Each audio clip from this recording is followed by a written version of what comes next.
Next, we're going to have our first panel discussion. The panel is Currents of the Past, Voyages of the Future. And I'd like to call our moderator up, Dr. Donald Griffin, who is the coordinator for First Seas and perfect person to facilitate this discussion. Drawing on history, mythology, community memory, surf culture, and economic opportunity and environmental awareness.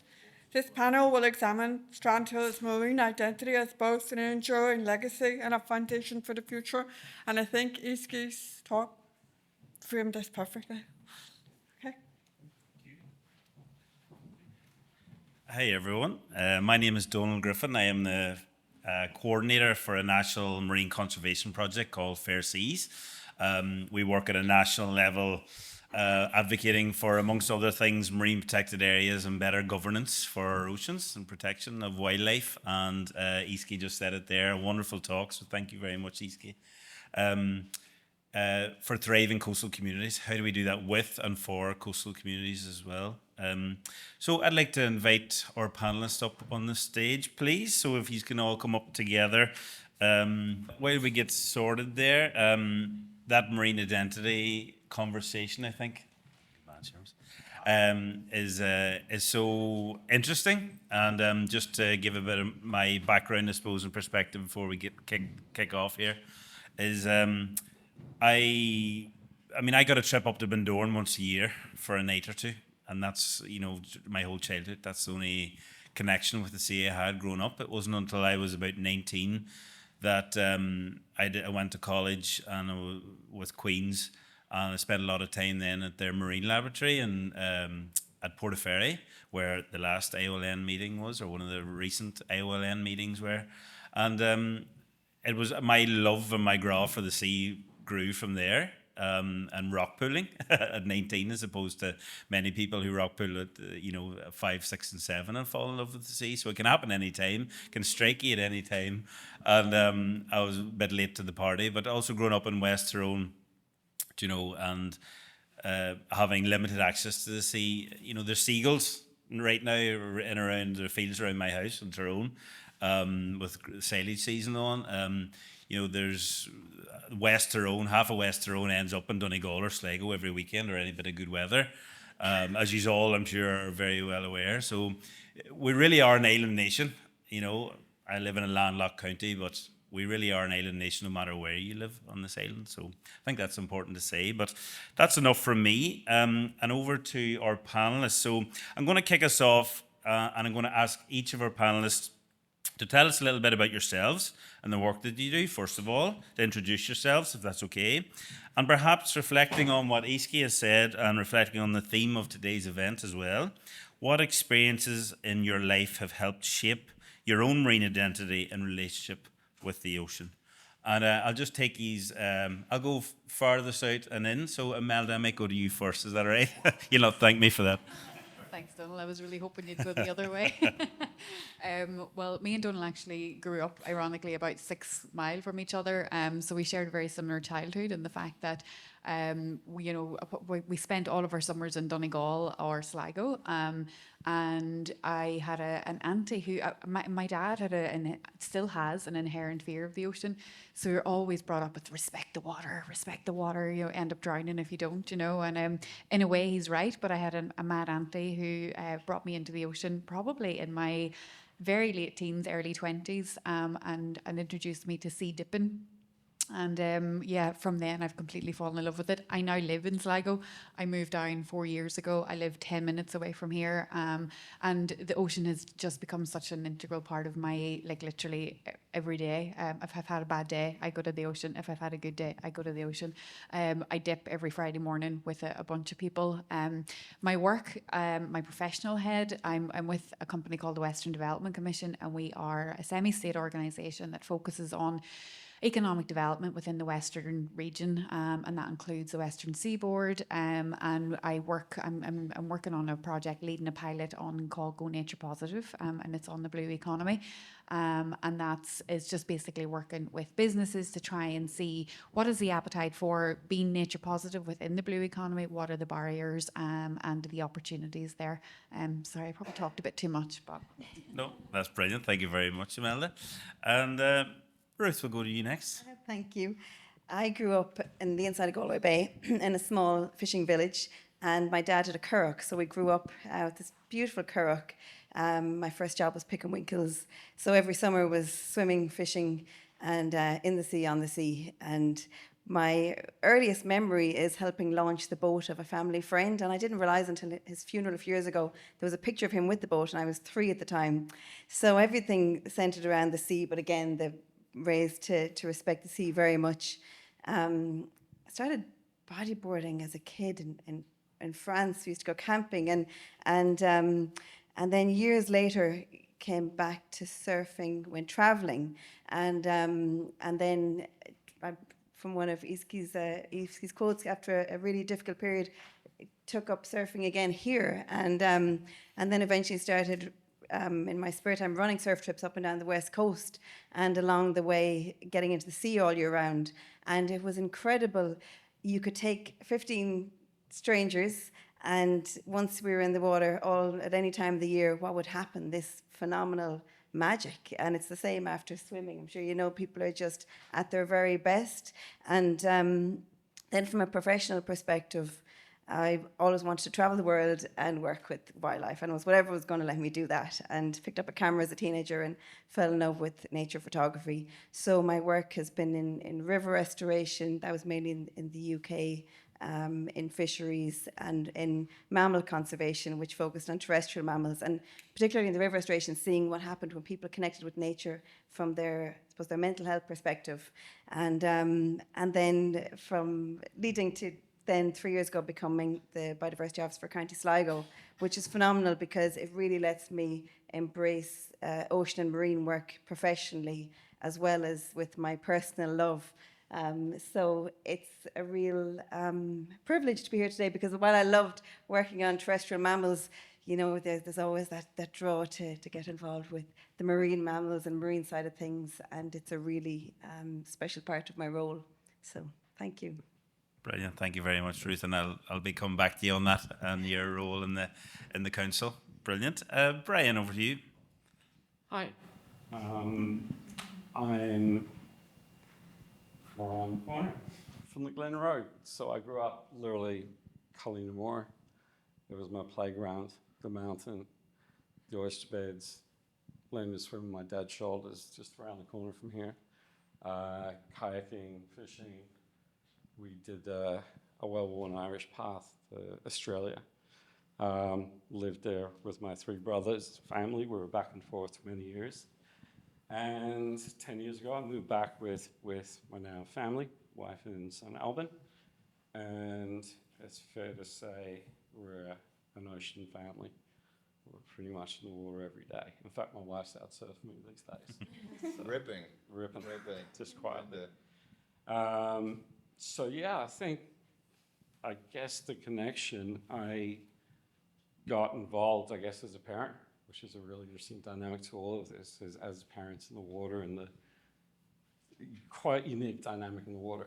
Like I've surfed in Australia and many other places. We have something really special going on in the water here. There's all sorts of unique reasons, but I don't take a day in the water for granted here. I think it's actually quite spectacular, the cold water factor, all these other factors. So I think there's a lot of good people, there's a lot of good energy, and a lot of good work going on. I guess in the context of ocean awareness, I, for the first time ever, got involved in volunteering, got involved with the club here.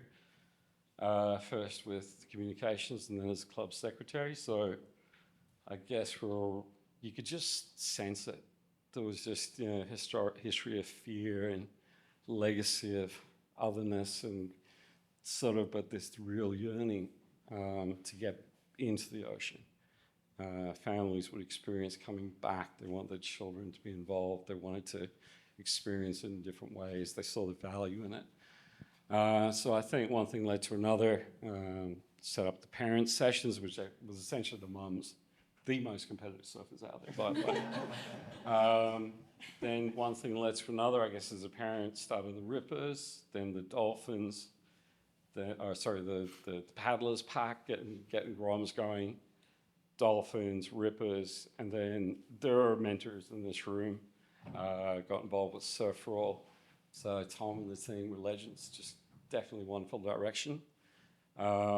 Interestingly, I did not, another drop in the ocean, that was a paper I came across, which led me to this question around surfing is hard, but it's an amazing ocean pathway. So how do you actually lower barriers? So whether it's around the more vulnerable or more isolated, or people who are active but they don't know how to start. So one thing led to another. I guess it was the Aussie me. So the snorkeling, the kayaking, the supping, and I started getting involved in different programs. So I work now with the HSC, with Erasmus, with youth island organizations, our partners now in Europe.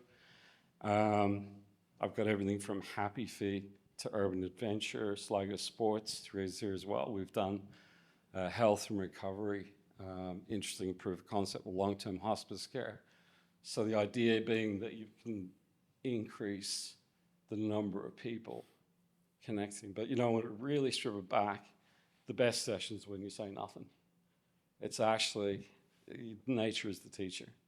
So my buzz is fully in that space, just lowering barriers. And more recently, in terms of, I guess, questions around mental health, transversal skills, trauma, physical health, obesity, vocational pathways, this is a huge area that's going to expand more and more. And a key piece is how we go about basically incorporating blue mind theory into outdoor education, which is, so that will be the second major piece of the ocean awareness that I'm working on.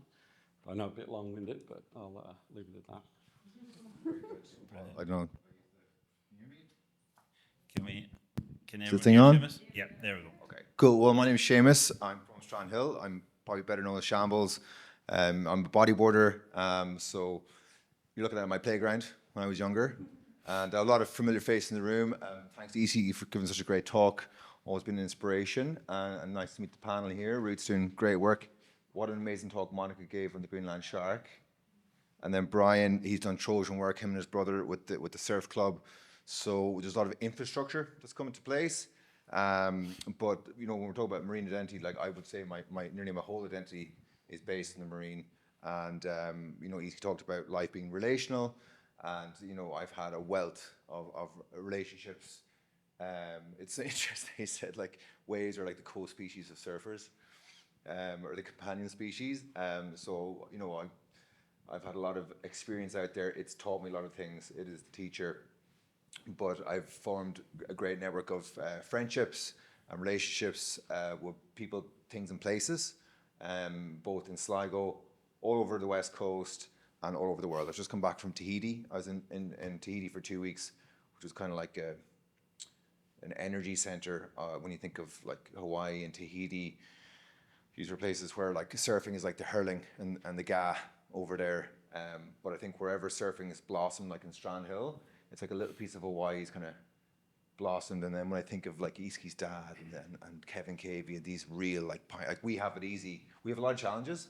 Like Brian was speaking on that there, like lower barriers and you know participation and stuff like that. But the people the men and women who broke down those initial barriers, like they were real pioneers. Surfing is a finite resource. It is a fragile and delicate resource. So I just to share what I learned when I was over at Tahiti, because one of the best ways in the world is over there, and there's a lot of local surfers, there's a lot of surf media, there's a lot of surf companies. It's starting to get a little bit, it's at a unique point. And so even talking to some of the surfers over there, we're at a unique point where we need to kind of consolidate. And I think also as an island nation, whether from West Tyrone or from Offaly or County Louth or wherever, you're never more than an hour and a half. It's the 26th biggest island in the world. You know, you can even get good surf on the East Coast, North Coast, South Coast. It is one of the most wave-blessed places on the planet. But with this good network of surf schools, I run a surf school now actually, it is more accessible and there's various different levels. But one of the reasons I was probably speaking here is because I've kind of developed a new identity as an author. So FYI, there's, and hopefully with Rebecca, we're going to launch a book that I've written called Waking Maeve,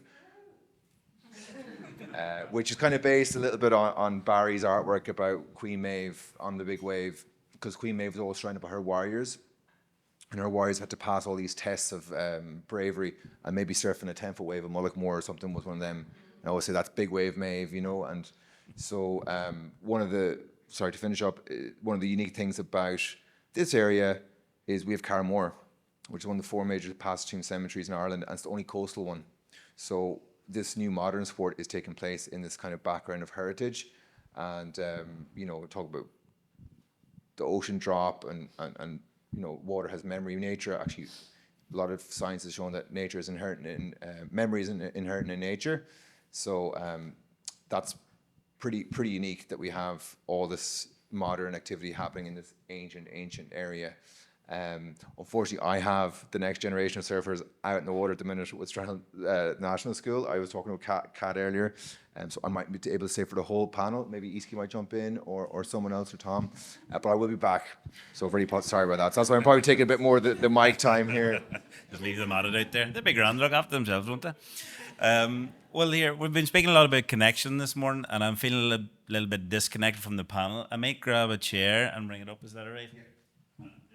That's better, I think. So I'm going to go to you again, Seamus, and just to pick up on the book there, because I want you to tell me a little bit more about that. And I was thinking about, you know, in a discussion about marine identity that we're having today, and everyone's spoken so eloquently this morning already.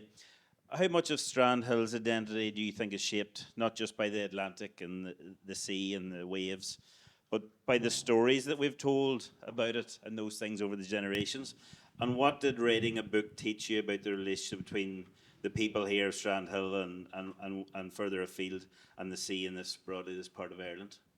Well, yeah, there's so much in that. So I love Oscar Wilde said that the Irish are the greatest talkers since the Greeks, and you know, I tend to agree with them. And like, you know, as Iski knows, or any of the gang around here knows, like, you know, half the surfing experience is coming in after and go, see that wave I caught, and Brian, oh my God, and, you know, Alban got that wave. And we like to tell stories.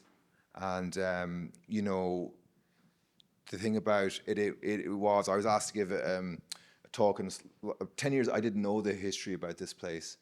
And it's incredible. It's incredible. 1/7 of all the megaliths in Ireland are in County Sligo.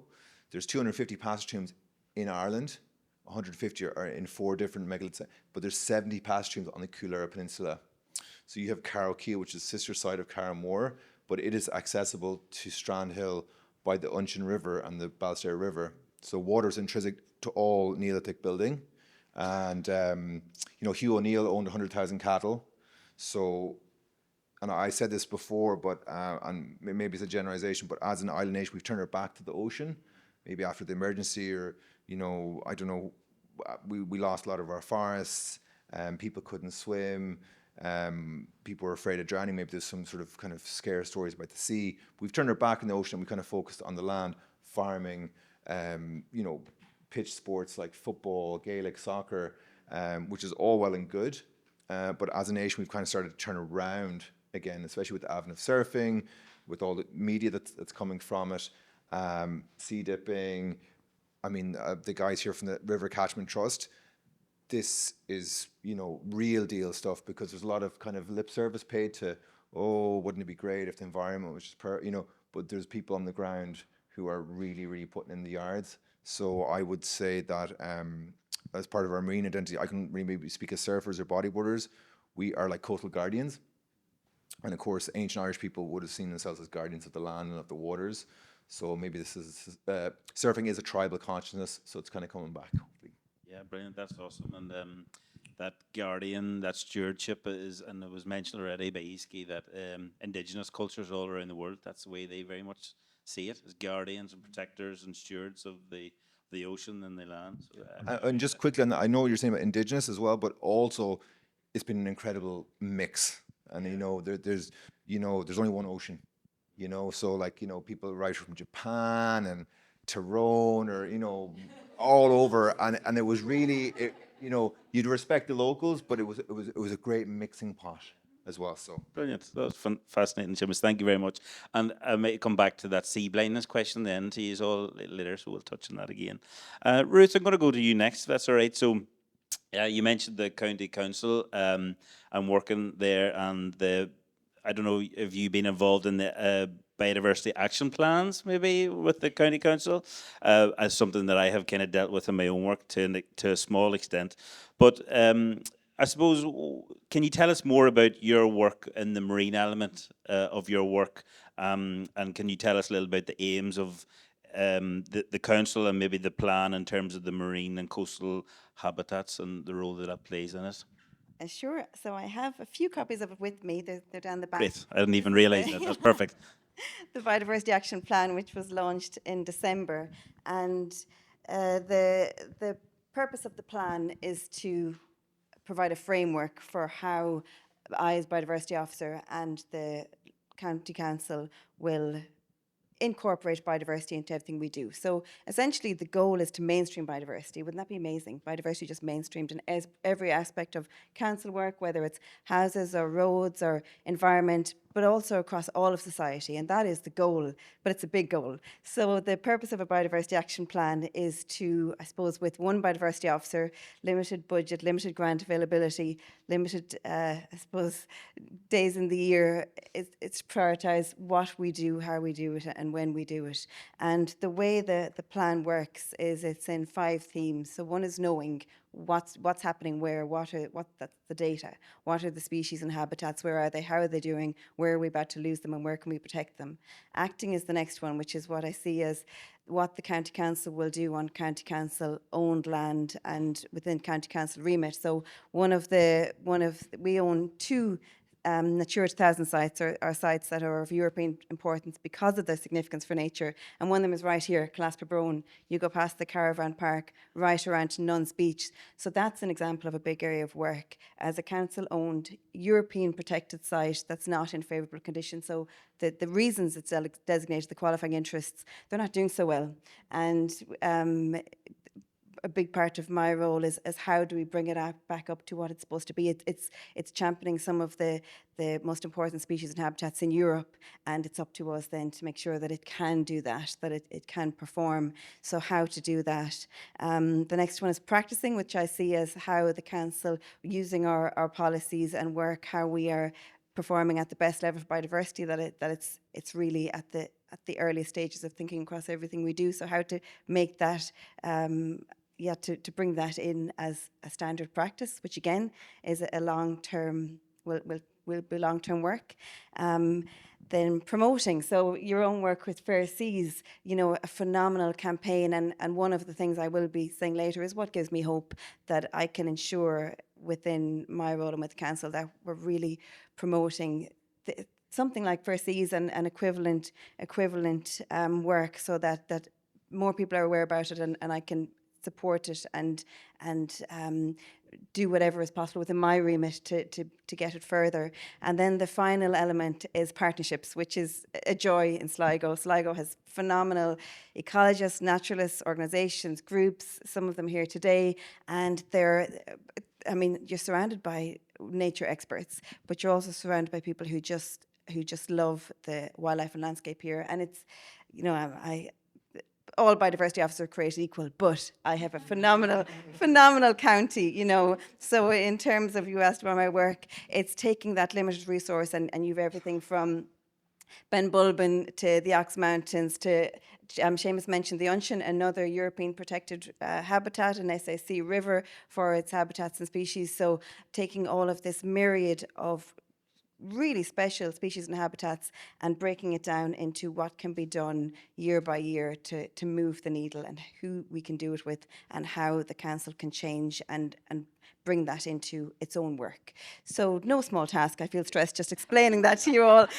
But that's what the plan is to do. No, that's brilliant. And you mentioned at the start there that mainstreaming, I suppose, a change of culture or attitude within not just county councils and all around the country, but in other public bodies or organisations in our schools. And do you think is that manifesting already? Do you think that change Do you think that has begun to be successful in terms of mainstreaming the environment more broadly, but then in coastal communities and councils, of course, the marine element? The goal from the government is a whole of government, whole of society approach, and I suppose that's everyone with a back garden, that they're leaving areas for nature, right up to government departments ensuring that nature is included at the very earliest stages of schemes and developments and designs, and that's difficult, especially as an economic climate changes, and it's a difficult task. But I see great changes. Often, I think when I'm in a room, how many of the posts, the jobs didn't exist 5 years ago, and the organisations, starting with the biodiversity officer role in every local authority, which is now mandated. So the organisations, for example, with the newly formed Donegal Bay Trust, which is from Donegal right across to Mayo, so including here, and the great work they're doing, and you know, Olivia here with Clean Coasts, the brilliant work with Leave No Trace. And I know many of those organisations were here much longer than 5 years ago, but the Law Pro Community Waters Officers, the Sligo Bay River Catchment Trust, that gives me great hope, because that it's all about momentum and people power. And I probably didn't fully appreciate until I joined a local authority 3 years ago. I'd come from the NGO sector. How important people power is, whether that is, and I totally didn't realise this is getting back to public consultations, asking for your opinion, telling your elected members what's important to you, and also supporting and joining and volunteering and promoting the work of groups, coming to things like today, that there's real momentum, and as I said, it's behaviour change. It's hard to manage. It would be amazing if, you know, that great expression, if you think about it, how hard it is to change your own behaviour, then you know how hard it is to change someone else. It's very, very difficult. So it's building that momentum, and I think above all, keeping hope alive, which can be difficult in ocean matters, because even when you're looking at, you know, inshore waters, what the Irish government own, extending past that, there's so much that seems enormous. And I'm sure with your own campaign, it's keeping that going. Yeah, absolutely. And we talk a lot about momentum Yeah. and building a community as well, and ocean stewardship, and kind of being constructive, I suppose. And you know, there's no point giving out where we are, because we are where we are, despite how annoyed and frustrated that may make us be. But we just have to keep at it. That's what I say to our own team all the time. We have to keep going. So thank you very much, Ruth. That was wonderful. And Brian, I'll come to you next then. And I should have said as well as being the project coordinator and manager for Fair Seas, I'm also a director of the Irish Ocean Literacy Network. And well done to Brian, because he mentions ocean literacy in his bio that he sent in. So, you know, hats off there. So I have a couple of questions for you, Brian. The first is, could you tell us a little more about what ocean literacy means to you personally, and how it shapes the work of ocean awareness that you mentioned? And then the second part of the question I want to ask you was, as part of your work with the Marine Institute's Explorers program, that I understand that you're involved in, how important is it to engage with young people? I know this has come up already, the next generation, and fostering a sense of that stewardship from the ocean from a really early age? So to the first question, I actually see it as really simple. Just get them out there. Yeah. It's really simple. I mean, I actually went to the Ocean Explorers, and it's been a wonderful window of time. I didn't touch on it earlier, but like the connection with the guys up in Rosnella and Erasmus, and then the Ocean Literacy Network has reshaped my whole view of what I would do for the next 20 years. You know, it's really actually quite simple. So when I started, I thought I had to be an expert. You have to sell this, the detail, and, you know, you got 60 kids, mate, you just let them go, rock pools, off you go. The engagement, the excitement, what they're passionate about comes from that initial connection. Actually, Eastby's book was a good example. It talked about when in Iran, when you took the first group in the water for the first time, there was a young boy came back to the beach the next day and started cleaning up. That first connection was it. So that's it. In terms of, I guess, the methodology, which is interesting, you know, and you froth. And like, there's almost an element of you focus on what's in front of you, you do what you do, but like dealing with young people, it's the best. And it's also, they're the ones who go home, tell their parents over the dinner table. So you sort of think in terms of what's the best use of my time, and connecting through Leave No Trace, which was the original connection and getting involved with the Ocean Literacy Network. Literally just opened the whole breadth of the range of programs that I'm now running. So it went from initially, how do you break down barriers? It's like, surfing's really hard. Surfing in cold water is even harder. Getting into your wetsuit is hard. Wet wetsuit's harder.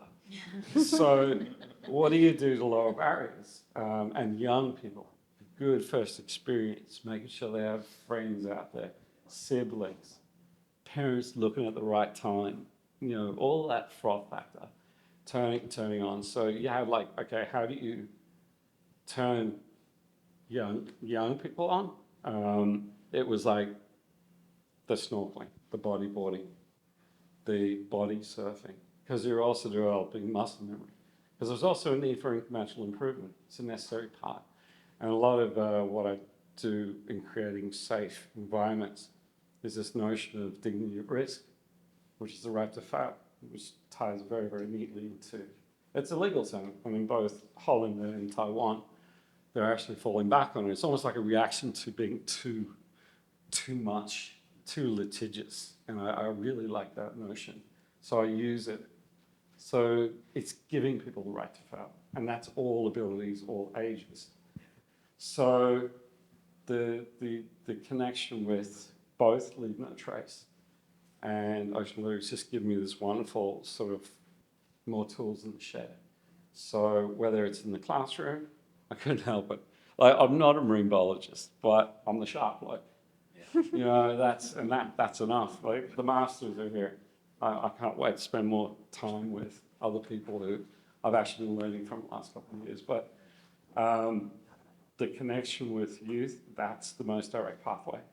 That's the best use of my time to just create a froth. Brilliant. That's wonderful. Of course you can, go for it. I'd just like to add, because I actually have to just bounce because I got my school's coming back. Go for I'll be it. back in 20 minutes. I might ask Easy to kind of fulfill my space. But I just wanted to just chime in real quickly before I bounce about kind of the work that Brian and his brother and the surf club have been doing. And we're talking about lowering barriers, and like, you know, I know Tom's here. Like, I'm such an advocate of what liquid therapy we're doing. My first time I'd ever did a surf lesson was with Surf for All with children with special needs in Strandhill. It's profound. But put the shoe in the other foot. Okay, so these are gentle beginner ways.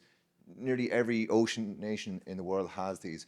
But one thing that Ireland has that most ocean nations don't have is the really, really, really like amazing spots. And like to talk about the high, and I've been involved in surfing at a high level for a long time, thanks to Zoe Lally, thanks to Surf Club, and now we have the National Surf Centre. Now we have Garage McDade as European champion.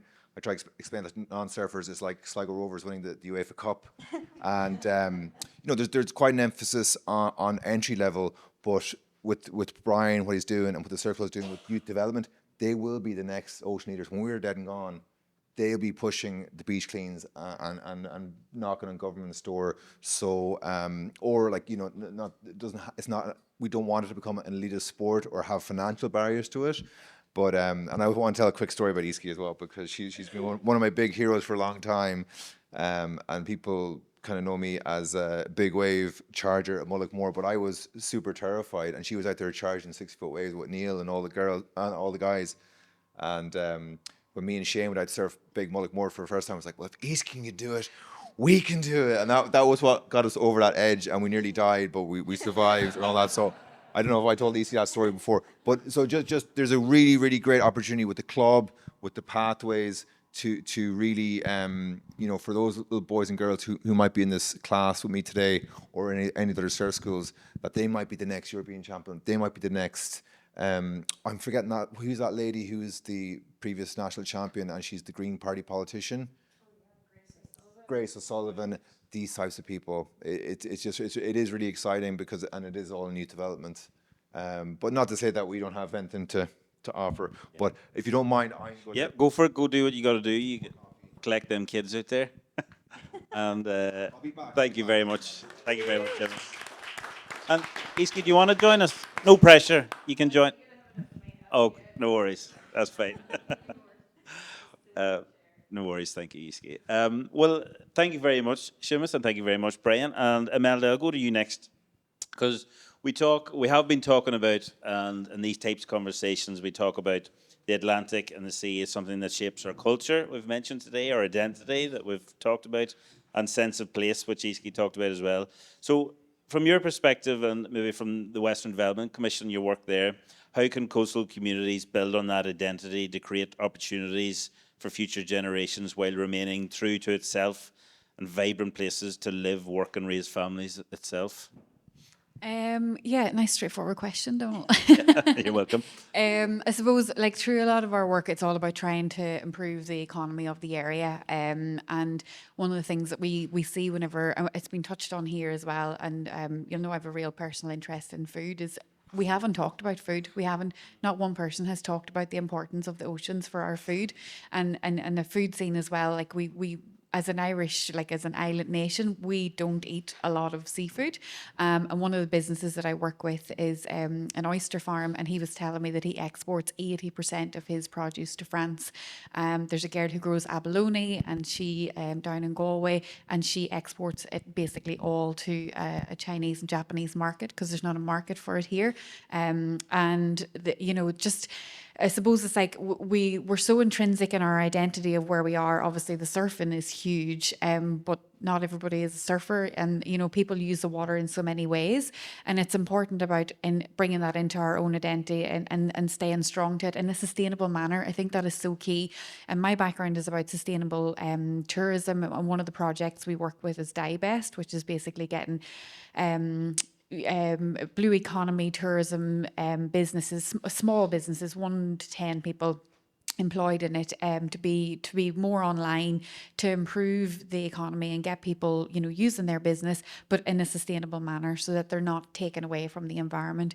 And I think that's kind of key, is that it's so important that whatever businesses do, obviously, like, we have to make a living, local economies have to thrive, and they are thriving, but it's like tying into new technologies. I know AI can be a dirty word, but it can help build some economies if it's done in a sustainable manner, using digitization, using the connections. The west of Ireland is a small place, but the west of Ireland is so well connected, and it's about trying to use those strengths between the economies to build the strength while keeping the identity and the heritage of a place.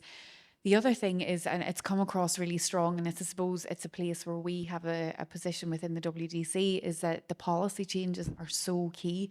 Like, we know Ireland is such a centralised region. Dublin makes a lot of the policies. We, as we're a statutory authority that was developed to try and develop the West, and we have a statutory remit on the policy side of things to try and influence it, be it through EU projects where we learn about policy from different countries and bring it back and then try and influence it, nationally.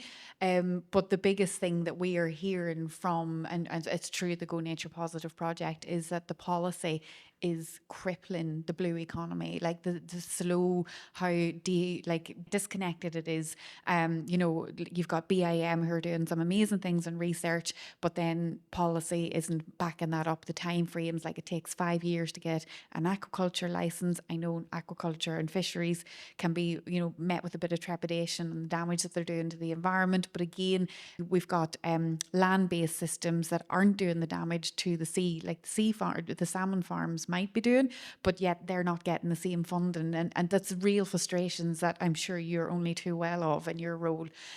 So that's our role within the WDC as well, to try and make central government a bit more aware of those, which I don't know if I answered your question, sorry. No, you absolutely did, and you touched on something that, as you quite rightly point out, is something that at Fair Seas we get frustrated as a campaign that lobbies the government for change, frustrated at the pace of change, and it's that lack, I suppose, the disconnection, or certainly a lag from government to kind of keep up pace with the evolving needs And BIM are doing some amazing things. Like they're working with they've got their research development. So BIM is the Board Ishkawaras for people who aren't familiar with them, and they're doing some amazing research. So they're working with an organisation down in Cork where they're looking at trying to use sheep's wool on oyster ropes rather than using plastic, and they're looking at trying to do flip farms on the oysters. So it's just trying to use technology in innovative ways to develop technology, but do it in a sustainable manner. So they are doing some amazing things, but it's the policy coming from the central government and the department can be a bit slow. And I know, we're all aware of how things can change, but it is a real frustration that we are being voiced to from the businesses. So I think it's our duty and responsibility then to relay that. Yeah. Brilliant. Thank you, Imelda. And that kind of brings us on to one of the questions that I'd wanted to ask. I'd pre-prepared, and Seamus had mentioned it. I was going to put it to the panel. So we do often hear that, and I often hear that phrase of Ireland, or people in Ireland, or communities, or what have you, being sea blind.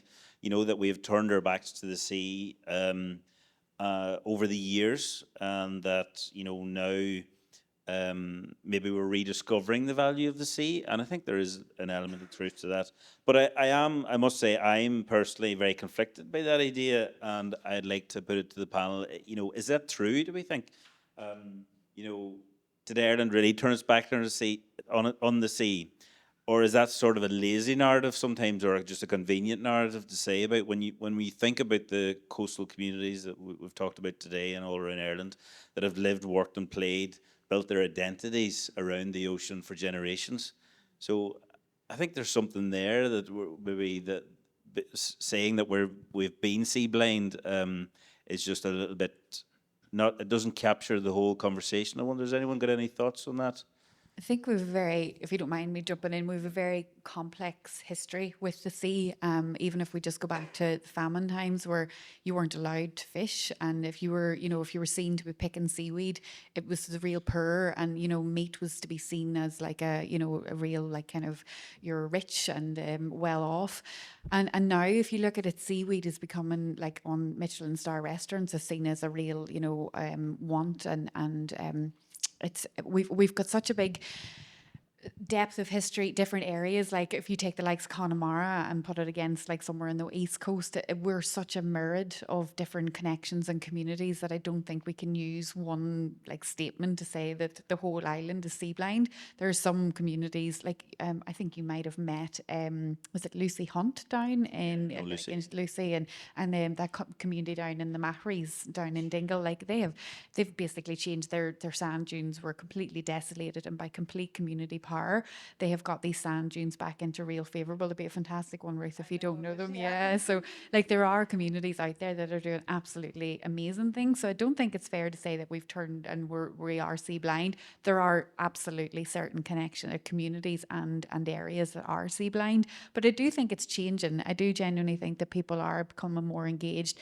People are realising what we've got. I mean, obviously the surfing is doing huge things, but I think from a food scene, from an economy, a tourism thing, like people are realising that Ireland is really leading on blue economy and tourism. Yeah. Brilliant. Ruth, do you have any thoughts? I would imagine that coastal communities around Ireland have never been sea blind because they've always been integrated, and perhaps that expression comes more from where the industry and development was focused. But I think in the last number of years, things have changed. The whole sea swimming culture and community in Ireland has just taken off, and it's wonderful. It's like people are flocking to the sea for what they would have, the benefits they would have gotten elsewhere. And I think and I hope that opens up this, not just love of the sea, but that guardianship and protection. So I think people are turning more towards it. I'm in a bigger way. And similar to as Imelda said, and I said earlier, there's such power in community and things from the ground up, surprising power. So what's happening, the Mahries, similar projects in Donegal, people might have heard about the Sea Map project, the Coastal Monitoring Adaptation Planning project, and Strandhill as a hub. So I think people are turning to the sea in a way that's wonderful, and it would be good to build on. With my work in mammal conservation, I was always amazed by how little we delved in ecotourism compared to, I worked with pine martens for years, and pine martens and birds of prey and other wildlife are a phenomenal part of the Scottish economy. But in Ireland, we don't. It's not something that happens here. And any sort of ecotourism, the key point is that it's sustainable. That there are areas where. And many areas where people aren't going to bring any good to nature. So we have to be very careful going down that path. But I think its importance in the Scottish economy does help that appreciation, and it brings livelihoods to communities and areas. So that's very important. And also, Jared is here, outdoor recreation officer, and I think we're looking at the amount of recreation that is beside our coastline. So in that sense, people gravitate towards the coastlines, but that's where the work of Jared and myself and organisations comes in, Clean Coasts, so that we are using the coastline, but in a way that's helping to protect it, allow it to flourish, because there's quite a lot of us, so that we do that in a sustainable way. And just I suppose with regards to the sea, that when we're going to it and we're spending more time in, on, around, under the sea, but I would hope that with this turn towards the sea, that at the very baseline, people have in mind the health of the sea, and that we can look at it, we can enjoy it. And I think that really comes home to roost when you see, like in the last few days, closure notices for beaches following heavy rainfall. So that at our very core, that turning towards is always centred around, well, is it a healthy environment? And if it's not, what are the actions that are leading to that, and what can we do? But I wouldn't regard it as a sea blind. Thank you, Ruth. Brian, you any thoughts on that? There was, again, the Irish Ocean Literacy Network. Whoops, sorry. I'm normally loud enough, people can normally hear me.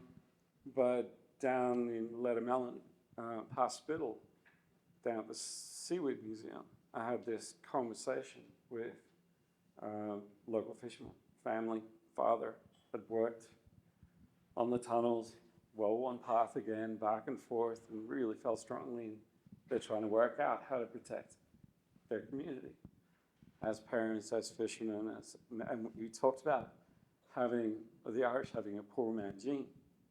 So there is a legacy, a history. It's in the literature. You mentioned John McGahern earlier, Joyce. There is this otherness. There's the Jesuit history. There's you have to eat fish on Friday, even it's been on the back of a cart for 6 days. So, there's genuinely a very interesting story around myth and history to actually take on and have a healthy conversation about that. Here, parents, if they don't know how to swim, what do? They scare the life out of their child, whether it's up in Lochgill or here. That was, as a parent, the next best thing you could do. So there's a number of factors, including having a colonial past. We lived 2,000 years ago on a seafood diet. It was literally, I think it's 90% of the population lives near either a coast or a river. And the seagrass is coming back, a place that was polluted 30 years ago, to be an optimist. It's flourishing around the corner there. Absolutely flourishing. Lobbies are coming back. There's all sorts of sea life coming back. So I'd compare it to, and I'm a real foodie, love my food. I was up at the lobster farm with Molly the other day. But just like the first ocean experience, your first seafood experience is critical. A lot of people are marked by that first experience. And if I'll give you an example. We had a group organization from Holland, epic, just sports instructors, and we're doing a sort of project research on Blue Mine Outdoor, Blue Pathways Europe. And one of the things we did, we had them paddle Molly on kayaks on that 3-meter swell that came through, and these guys are really strong in the water. And then they got on the boat, and they basically just got the feathers out and brought in a whole lot of mackerel. They got to go out to Molly Head, do all these different things. Catching the fish, coming home and eating it was their highlight of the day. So if it's a good first experience, you can very quickly change perception, and then it's that notion of otherness. Once you break that first barrier, it's very easy then for it to have a multiplier effect. So I'm an optimist in that regard. Yeah, good. Yeah, and I completely agree. And a friend of mine who I work with, his granny, I think, has since passed away, but lived up in Donegal, way up in the northwest. And he told me a story that I had never occurred to me, and it speaks to what you said earlier, Imelda, about when she was growing up. You know, they wouldn't eat oysters because oysters was seen as poor people's food. You know, because you could go out and collect it yourself, and that meant that you could, yeah. And it's like, and now oysters are viewed entirely differently, and that she still wouldn't eat oysters for that reason. You know, right up until whatever. So Really about it's recognizing our own value, yeah, aren't we? Like, yeah. yeah. Yeah, seafood more broadly. Yeah, absolutely. It's really, and like, I mean, the fact that we export 80% of our oysters is like to other countries. It's like, why can we not see the value in that? And that is probably more where the sea blindness comes into me, is that we have such a resource. Like, it's phenomenal. I didn't have my first oyster till I was probably about 22 years of age. Like, it's insane. And it's just, it's such a shame that we don't recognize not just the economic importance of it, but the heritage and the intrinsic, yeah, linked and connection to the sea. Yeah. Yeah, the culture and heritage part is very important. So, well, there was a question in from Alan Mulrooney, who's the CEO of the Western Development Commission, Imelda, and he was keen because he grew up here in Strandhill, I believe, so he was keen to contribute, although he couldn't make it today. So he wanted to pose this question, and it kind of speaks to what the conversation that we've had. So as someone, this is from Alan now, so as someone who grew up in Strandhill, we hear a lot about the opportunities with the blue economy, from tourism, recreation to marine innovation and renewable energy. What would success look like for a place like Strandhill over the next 20 years? And what we've been talking about, how do we ensure that local communities see those social and economic benefits from that growth or vision? Anyone got any thoughts there? It's a difficult one. I It's a think difficult it one. depends on the lens, doesn't it? Because you would look at like success from a biodiversity, Clasby Brone Loop would be looped at like just like no access and complete recovery. But Well, not no access because it's a fantastically beloved area, but success from a biodiversity perspective, taking into account Classbone would be you'd walk along there, you'd have healthy dunes, you'd have amazing floristic value and herbals and growing everywhere, and a bit like when you walk through Lurgabrack and Donegal, that you'd have that same. You wouldn't feel like it's about to be lost. That you'd have your ground nesting birds, you'd have skylark in the air, you'd have your meadow pipits, you'd have what should be a protected area in Europe because of its habitat value, and that I suppose, and that's just taking into account Claspa Brone. If we look at the whole coastline along, and I guess that we would look at sand dunes the way we should look at reed beds and mangroves, that they're this natural flood protection, and they will evolve and they will change, and they're dynamic systems, as we'll hear so much from people like Dr. Kevin Lynch, but that we look at them as something to, as opposed to sea blindness, I think it's that we work with the ocean, and obviously there are things we need to do. We have homes and settlements and villages we have to protect, but that beyond that, we look to work with the ocean and recognise it as providing that great, especially with climate change, increased storm and flood events, that we look to it as that great sea defence that's there, and we protect it, and whether that's ensuring that we manage how we walk on it, we manage how we visit it, and we just look at it through that lens, that it's there to shelter us and protect us. That would be a big thing.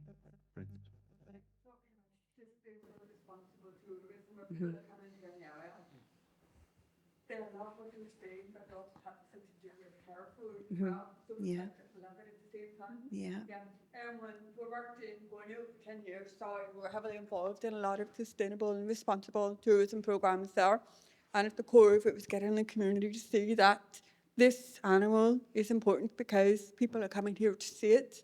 So the community, if you protect it and work with us on this, then the tourists will come, the tourists will bring money, and you will be able to get maybe build a business from tourism. And when we're talking about sustainable and responsible tourism, it also has to be that the community gets a benefit from the tourism as well through the programs that you're talking about. So for example, maybe further in other places in Ireland, people go out to the island to see all the wildlife there. It's a tour bus from Dublin coming over. and everything goes to that company. Yeah. Whereas responsible sustainable tourism for this area, for Strandhill, would be the community benefits because, for example, it would be a surf school that takes it, would be like somewhere like Shells that provides the catering. So the money actually goes back into that community and not to some corporation halfway across the country. And then you have a real goal to protect it. And Kat and I were talking about this last week, and I was saying about going to Borneo, going to see wild orangutan, and you know they're phenomenal creatures, just so threatened.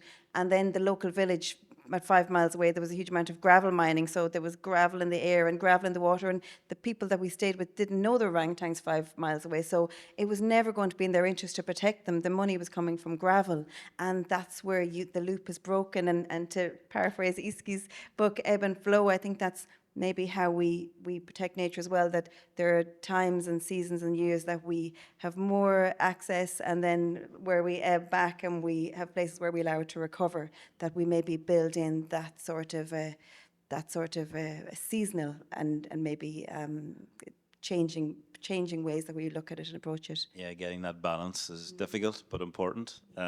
So I just have one. So we have a couple of minutes left. So just one final question for each of you. So the theme today has been about marine identity and Atlantic horizons.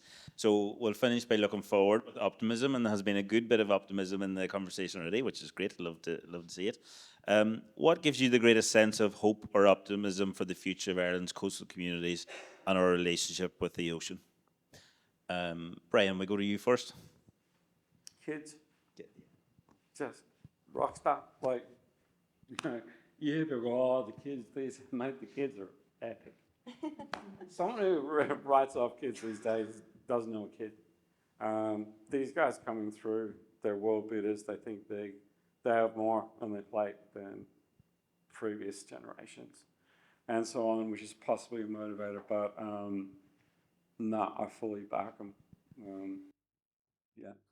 Yeah, spot on. And funny, you mentioned earlier about sharks and being a shark expert or what have you. And you know, if you want a shark expert, just get the nearest kid to you, because they will show you up when it comes to shark and marine facts about the ocean. Oh my goodness, I'm a marine biologist.